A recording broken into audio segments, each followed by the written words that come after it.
नमस्कार दोस्तों, तेजस एकेडमी में आपका स्वागत है। डिक्टेशन 85 शब्द प्रति मिनट की गति से बोला जाएगा, जो शुरू होगा 5 सेकंड बाद।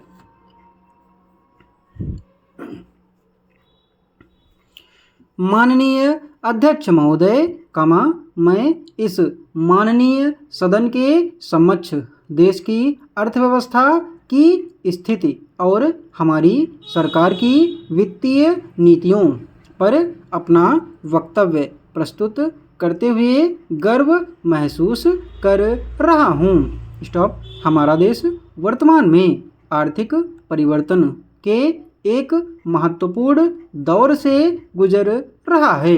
स्टॉप। वैश्विक आर्थिक मंदी, आपूर्ति श्रृंखला में बाधाएं और अन्य बाहरी कारकों के बावजूद भारत ने अपनी आर्थिक स्थिरता और विकास की गति बनाए रखी है। स्टॉप। यह हमारी सरकार की दूरदर्शी नीतियों और सभी क्षेत्रों में सामूहिक प्रयासों का परिणाम है। स्टॉप। सबसे पहले मैं पिछले वित्त वर्ष में देश की आर्थिक उपलब्धियों पर प्रकाश डालना चाहूँगा।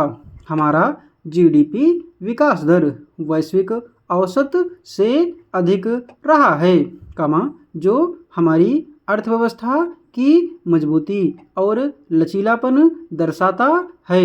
स्टॉप। मुद्रास्फीति को नियंत्रित करने के लिए रिजर्व बैंक के साथ मिलकर कई महत्वपूर्ण कदम उठाए गए हैं, जिसके परिणाम स्वरूप आवश्यक वस्तुओं की कीमतों में स्थिरता आई है। स्टॉप। पैरा। वित्तीय प्रबंधन के क्षेत्र में हमारी सरकार का जोर राजकोषीय अनुशासन बनाए रखने पर रहा है। स्टॉप। हमने राजस्व संग्रह में सुधार के लिए माल और सेवा कर व्यवस्था को सरल और पारदर्शी बनाया है।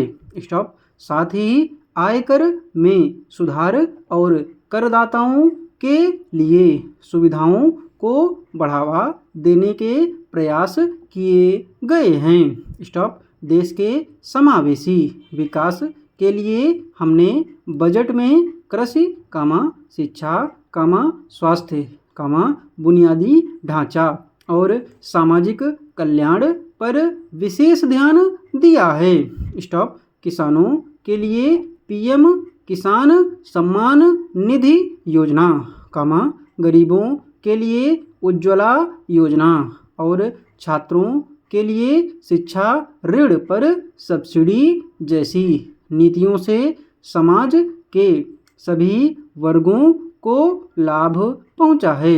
स्टॉप। हमारी सरकार का उद्देश्य केवल आर्थिक विकास ही नहीं, बल्कि समानता और समावेशिता भी है। जनधन योजना के माध्यम से करोड़ों लोगों को बैंकिंग प्रणाली में लाया गया है।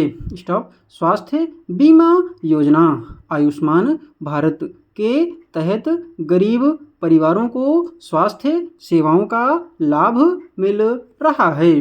बुनियादी ढांचे के विकास में हमने राष्ट्रीय अवसंरचना पाइपलाइन और गति शक्ति योजना के तहत सड़कों, बंदरगाहों, हवाई अड्डों और रेलवे के क्षेत्र में बड़े निवेश किए हैं। स्टॉप। इनसे न केवल रोजगार के अवसर बढ़े हैं, बल्कि आर्थिक गतिविधियों को भी बढ़ावा मिला है। स्टॉप। हमारा ध्यान हरित अर्थव्यवस्था की ओर भी है।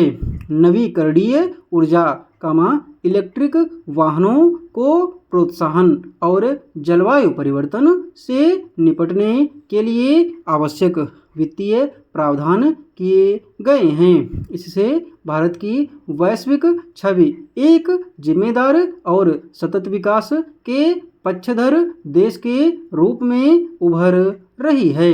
स्टॉप। मैं यह कहना चाहूँगा कि हमारी सरकार हर नागरिक के जीवन स्तर को ऊंचा उठाने के लिए प्रतिबद्ध है। स्टॉप। हम आर्थिक सुधारों को जारी रखते हुए, आत्मनिर्भर भारत के लक्ष्य को प्राप्त करने की दिशा में निरंतर आगे बढ़ते रहेंगे। स्टॉप। PDF इसकी आपको टेलीग्राम पर मिल जाएगी। टेलीग्राम चैनल का लिंक डिस्क्रिप्शन बॉक्स में दिया हुआ है। धन्यवाद।